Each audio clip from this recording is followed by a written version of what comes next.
Well, hello and welcome to the studios of Bedford Community Television. My name is Ray Chadwick. I'm your host today for this issue of Candidates Corner. This show and others like it are designed by our organization to give the voters an opportunity to get acquainted with the people that they will see on the general election ballot on November 8th. Today as a guest we have Congressman Frank Ginta. Congressman? Good to see you. Thank you. My and pleasure. You are a candidate for re-election Yes, for I am. Congressional District 1. How's the campaign going? It's going great. I appreciate the honor and opportunity to serve. I feel that my life has been more about public service than anything else. Yep. And it's my personal passion. So, well, you've been doing that since being the mayor of Manchester. Yes. And what, an alderman before that, that's right. And I served as a state legislator, and before that I had my own small business.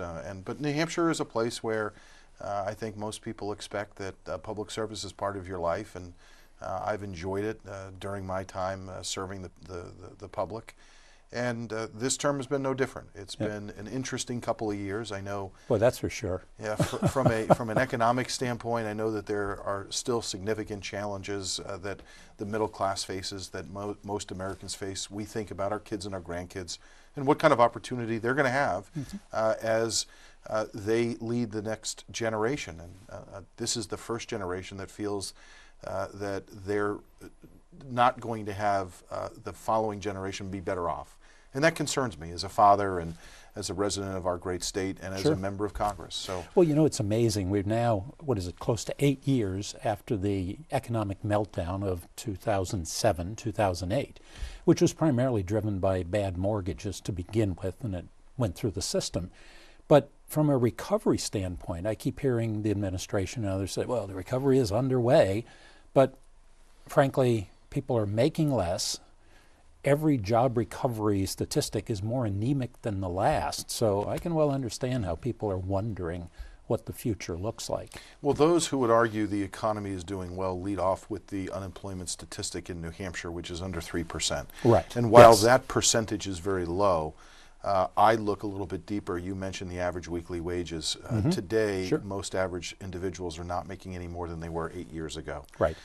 And with the cost of living adjustments that have occurred over time, it essentially does mean you're making less. Oh, yeah. Secondly, the labor participation rate is at 62.8%, an all-time 50-year low. Right. So what that tells me is that people have been looking for a job. They can no longer find one, so they leave the market. They give up. Yeah. They give up. Right. So, you know, what does that translate to economic output? Well, we've had on average 1% GDP growth under this president. That is That's pretty anemic. Well, it's anemic at best. Yes, that's a fair point. I think one of the reasons that you're not seeing wealth promotion and growth of wealth is because we have had 800,000 fewer small jobs, small businesses created. Right. A small business creates anywhere from 1 to 10 jobs. That can be millions of jobs depending on how successful those small businesses are. You're not seeing that under this president and under his policies. So I think people are looking forward to this election and would like to close the chapter on the Obama years and look forward to economic growth, balancing the budget, reducing the long-term debt, revitalizing the economy through a restructuring of the tax system that we have, both residential, individual, and corporate. And I think people are very also frustrated with the Affordable Care Act and how much we've spent on it and how little it's helping families in New Hampshire. Well, it's gotten further and further away from the idea that you have what I like to call skin in the game. You know, I think, for example, people are perfectly capable of buying automobile insurance. You go down, you have options, you pick your deductibles, and you just pay for it. But the whole healthcare system, because it's tax deductible only for corporations, it insulates people from the consequences of their decisions. You know, they're not really paying. And frankly, if there were a competitive market, people would pay more attention to it, insurers would respond, and this whole thing, in my opinion, would be much better off. In addition to that, I think there would be greater transparency in that circumstance. If someone else is paying your insurance premium for the most part, you tend to forget about doctor shopping or shopping the different procedures. I mean, when I was mayor of Manchester, one of the things that we did, we had 17 unions. We were trying to find a way to provide accessible and affordable health care, but quality health care. So we went, not legislatively, but voluntarily to the unions and said, why don't we put a plan in place where we'll give you the pricing sheet within the area that your coverage map. Right. And you can choose the most expensive or least expensive. Say you need your knee scoped. So you're talking about like, say I need an artificial knee, yeah, and there's anything. provider A, B, and C. You Okay. check out the prices, Yep, and right. you can go with the highest price or the lowest or somewhere in between. But if you choose a lesser cost provider, we would share the savings with the employer and the employee. Yeah, it's a win-win for everybody. It was a win-win. We saw a reduction. So we saw greater activity from the employee engaged in their own health care. And we saw a reduction in the amount that we had to pay as a employer, which was benefiting the taxpayer. And now the state of New Hampshire is starting to implement that same approach. But to me, transparency is key. Having choice is key, which is why you should be able to buy anywhere you want across the country instead of just in New Hampshire. As you know now, we're essentially down to one provider in the Pretty state much, of New yes. Hampshire. That does not give employers or retirees, for that matter, any kind of choice. And that's what I think is driving the cost of health care up as quickly as it is. I don't think there's going to, well, I mean, there's a lot of talk, has been a lot of talk for a long time about repealing Obamacare. That's obviously not going to happen with President Obama there, and depending on how the elections go, that's going to be an uphill fight, clearly, if Hillary Clinton wins, not if Donald Trump wins. But what do you find from the Congress as to any initiative or momentum to actually just fix enough pieces of it to make it bearable? Well, you know, of course I don't support the Affordable Care Act. If you go Understood. back to Sure, of 5 course. years ago, the president said we want to make health care more accessible and we want to make it more affordable. Neither objective has been met. Exactly. In addition to that, we spent over $1 trillion of taxpayer money that the federal government didn't have in the first place. They had to go borrow from China. Borrow it, right. So I look at this and say, you know, why would you provide a product or service, have to borrow from somebody else, and then it actually costs you more now to get your insurance? By any objective measurement, if you were investing in that type of business model, you would say, no thanks, I'm going to invest my money elsewhere. Yeah. So we've obviously tried to repeal it, you know, over 50 times. We did get a repeal bill to the president's desk, and shocker, he rejected it. There's a surprise. So moving forward, it really does. This is why elections matter. And I suspect that if Donald Trump wins, we will have a very different approach to health care.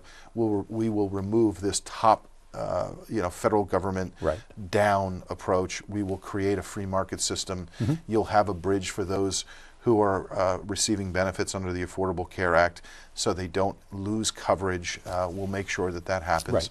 But if Hillary Clinton wins, to be determined. I mean, she's looking to go toward a single-payer system.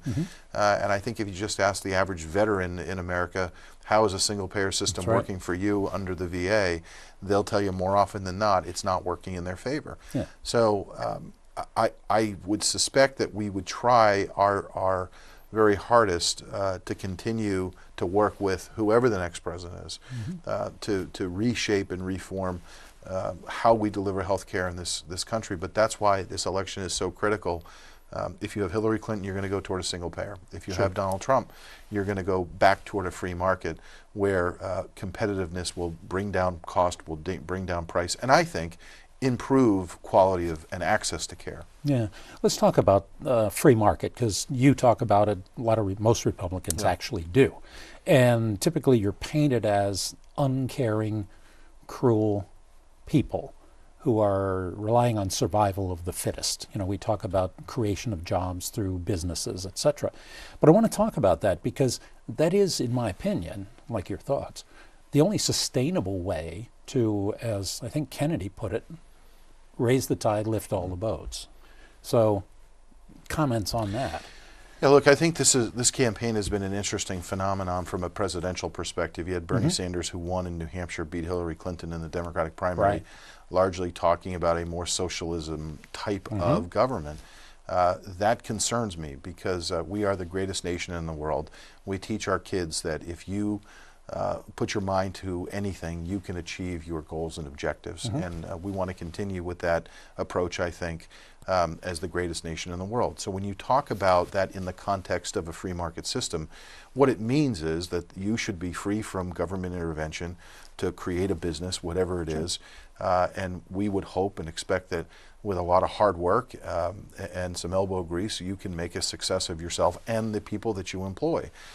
So what we have seen over the last several years are the regulatory issues that this president has focused on, because he doesn't have the support largely of the House and the Senate in terms of his approach to governance. Well, so, not even amongst the Democrats, actually. no, even amongst the Democrats, he has a lot of, he's isolated in that sense. So he's gone it alone. He has created through either executive orders or rulemaking through the agencies, $2 billion worth of regulatory requirements. Think about that, $2 billion that is being removed from the economy. You're talking about the cost of compliance, the cost and of reporting compliance, yes. and all these things amongst businesses. The cost let's of say. compliance is about $2 billion. That's a lot of money. I mean, It's for sure. You put it in the context of what that money could do in terms of an economic engine if business owners were free to utilize that money in building their own business. You could create thousands and thousands of jobs, and you could see economic growth rather than at the 1%, closer to 4 or 5% if government just got out of the way. Right. Right. Well, that's another thing where, Republicans are pilloried about. There's no regulations, Well, sweatshops and we're all. not saying and no that's regulations. Not exactly yeah. it. Right. I think what I espouse and what most Republicans espouse is let us know the rules of the game. If you're a business owner, let us know what the rules of the game are, and please don't change them in the middle of the game, and make them rational and reasonable. One of the things that frustrates me is that this president and his administration doesn't consider economic impact to rules. And I have asked heads of his agencies this question in hearings, and they don't consider it, which is shocking to me. Yeah. If you're a business person, you consider every variable when you are taking a product to market or when you're trying to grow your business. You want to consider different impacts, and the federal government should consider economic impact when writing and implementing a rule. Right. Yet this administration is proud to say they don't. That stifles growth, that stifles entrepreneurship. And again, you're seeing it in the statistical data, 800,000 fewer small businesses created.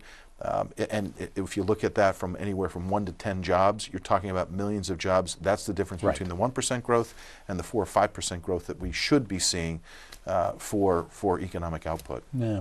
As you go around, what are people seeing, and I'd like your opinion, what are people calling the biggest problems confronting the country today? Well, in New Hampshire, people revert immediately to the heroin and opioid crisis. Right? This has taken 439 lives in the last year, and we're unfortunately on track to meet or exceed that number. Right. I'm chairman of the Congressional Task Force to combat heroin and opioid use. I was tasked with the obligation of shepherding through the CARA legislation, the Comprehensive Addiction and Recovery Act. And I'm proud of the work that we did. We had the Senate passed a comprehensive bill. We then, because of our rules in the House, had to unwrap it, give it to 4 different committees of jurisdiction, 18 bills. Each one passed bipartisanly. The task force had input on every one about what legislative inclusion should be in each bill. We got them passed, wrapped it back up into one, went to committee and conference with the Senate, got it signed into law by the president, and we have started funding it this September. So that's a first of many steps that we need to take. Right. But I'm, very happy to say that we are moving the ball forward. Most people appreciate and understand now that addiction is an illness, and that we should treat it as such. And I believe that as well. For those who are in crisis, we want to help them. I have on my ginta.house.gov website a toolkit that you can utilize for people in the state of New Hampshire. And I encourage people to call me directly and anonymously, or if they have a loved one, we want to help.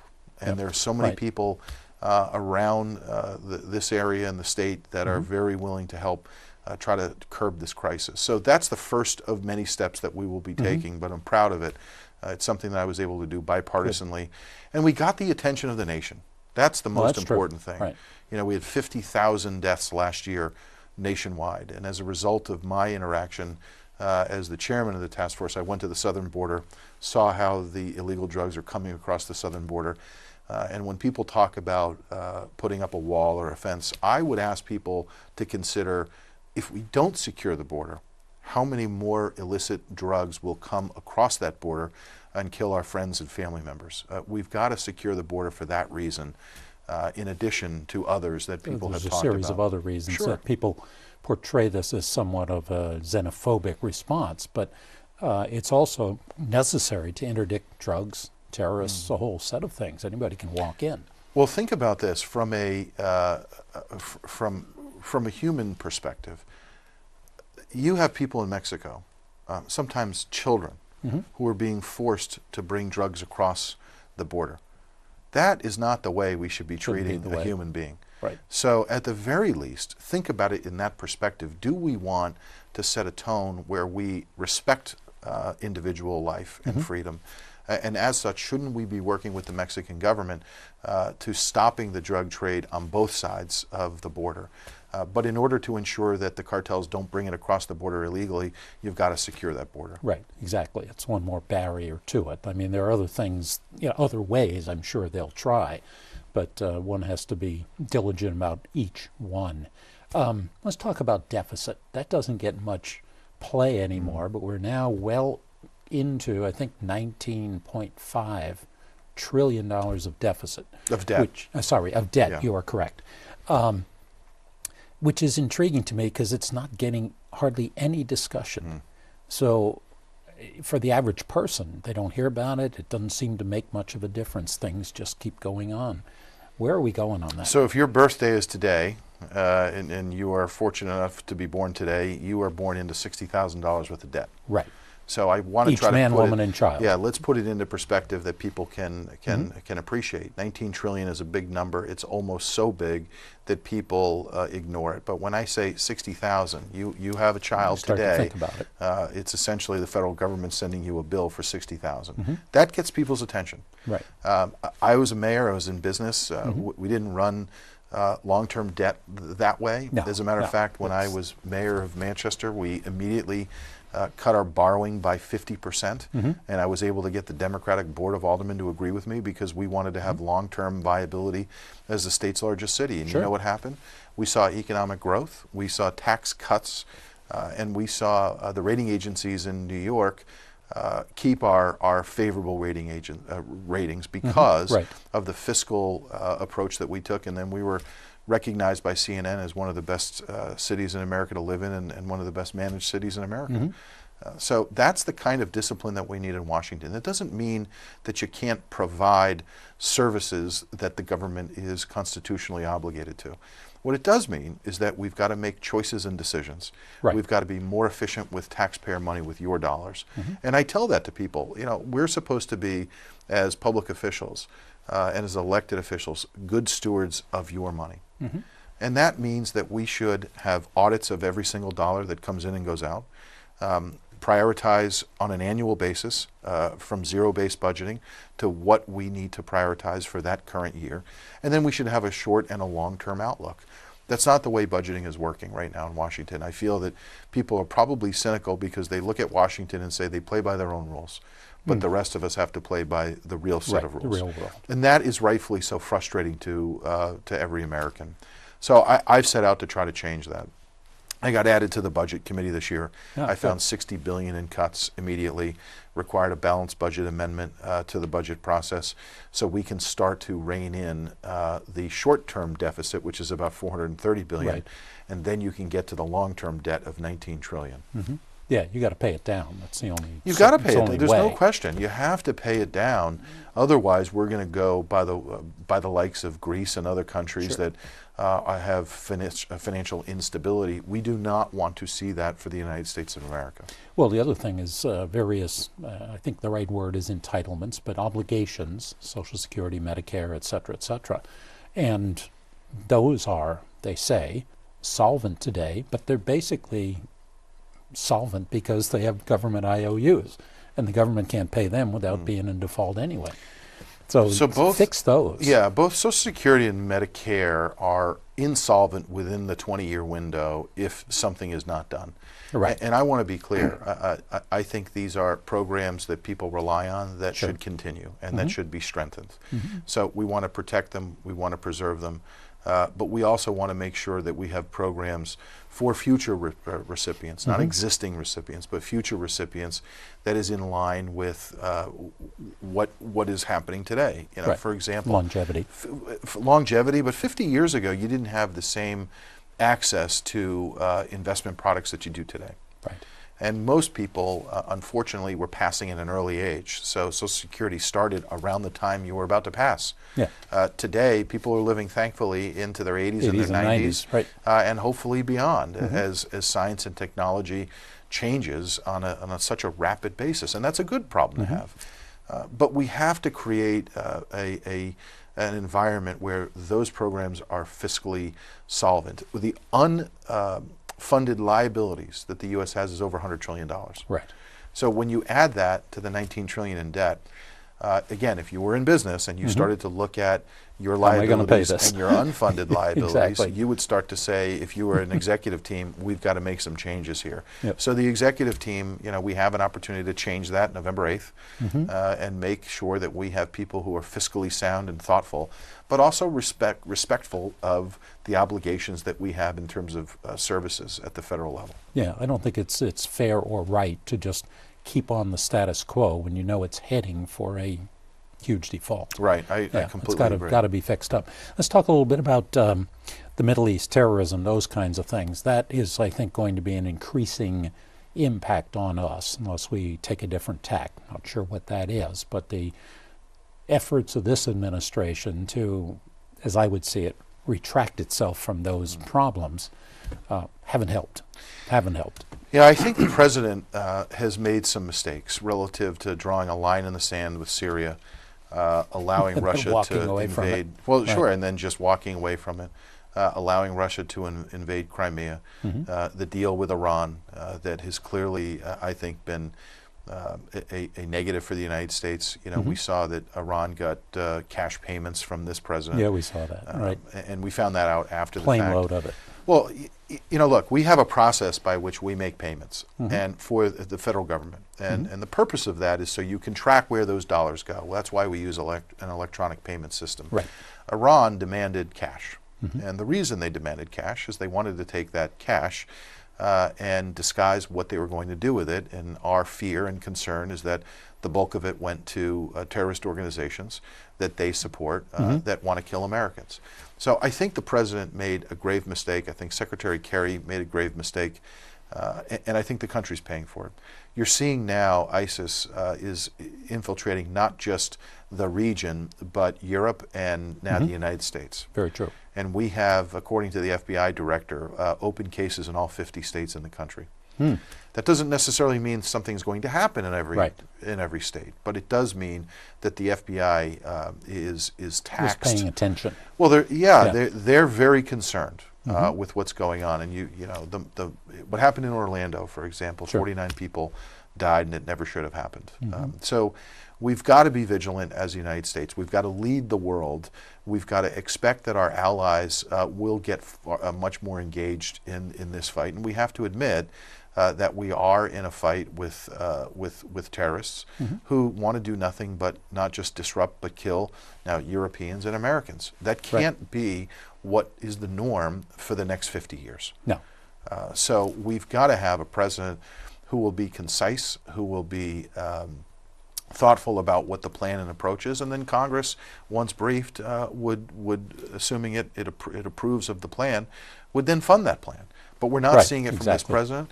And quite frankly, I hope in the final month of the presidential campaign that we get to more policy-based issues rather than some of the things that you've been seeing, because we've got a very important and serious stuff on choice the table to make. Here. Yeah, exactly. It's amazing to me that the frivolity, if you will, personal this and that's, that are passing for serious discussion about the future of the country. Because if you look at the debt, if you look at the way we've conducted ourselves in the Middle East, walking away from Iraq, etc., these are all things that will impact us for generations. And I think it's time for a much more serious kind of debate there. When you get back down to Washington, assuming all goes well on November 8th, what do you plan to be focusing on in the next 2 years? Well, I want to continue my work as chairman of the Congressional Task Force. I think that has produced real results. The CARA legislation is $192 million a year for each of the next 5 years, and that's step one, but we've got a lot more work to do in that arena. Secondly, I think we've got to grow the economy, which means we need to absolutely update our tax code, both on the individual side and on the business side. Corporate side. Well, we're lacking. You know, we're 35% at our corporate rate. You're seeing companies like Apple continue to go overseas. Sure. And they're doing roughly $7 billion with a B in net profits overseas per quarter. Not per year, per quarter. Think about if that money was repatriated back to the U.S. And we're talking just one company here. But what that could do, again, for the Treasury and for job creation here in America. So my estimation is that if we repatriated, we could almost eliminate the existing deficit. And then you create a tax code that's more competitive, probably around that 15% level, and you would actually see more revenue, not less. And well, that's been proven several times. You know, we're about running out of time here. This has flown back so quickly. Why don't you take a minute and tell the voters in Bedford and beyond exactly why they should send you back for another round? There's your camera right here. And well, and thanks for having me on, Ray. I want to thank the people of Bedford for placing in me the ability and willingness to serve as your representative to Washington, D.C. This last term I've served on the Financial Services Committee, the Budget Committee, and chairman of the Congressional Task Force to combat the heroin and opioid crisis. And we've made significant inroads in a bipartisan way to make that happen for our friends and neighbors around the state. But I want to continue in that effort. I believe in free markets and limited government, in making sure that every taxpayer dollar is accounted for. And I want to make sure that we grow the economy for our kids and for our grandkids' future. But this election is a serious one. You have a choice in November between myself, Carol Shea Porter, who's been running for 10 years now, and a former Democrat, Sean O'Connor, who was in the Democratic primary, but was unfortunately essentially kicked away from the Democratic primary from the Democratic leaders and is now running as an independent in November. But he identifies himself as the true progressive in this race and a Bernie Sanders endorser. So there is a choice between myself and Sean O'Connor and Carol Shea Porter. I hope that I can earn your support again and continue the very good work that we've been able to achieve over this last term. Well, Frank, thank you for coming in today. This has worked out very well. Well, I wish you all the best of luck on November 8th, and I'm sure you'll do a fine job there and a fine job for Washington, in Washington again. So anyway, ladies and gentlemen, thank you for watching today. November 8th is the general election. Make your vote count, and have a good day.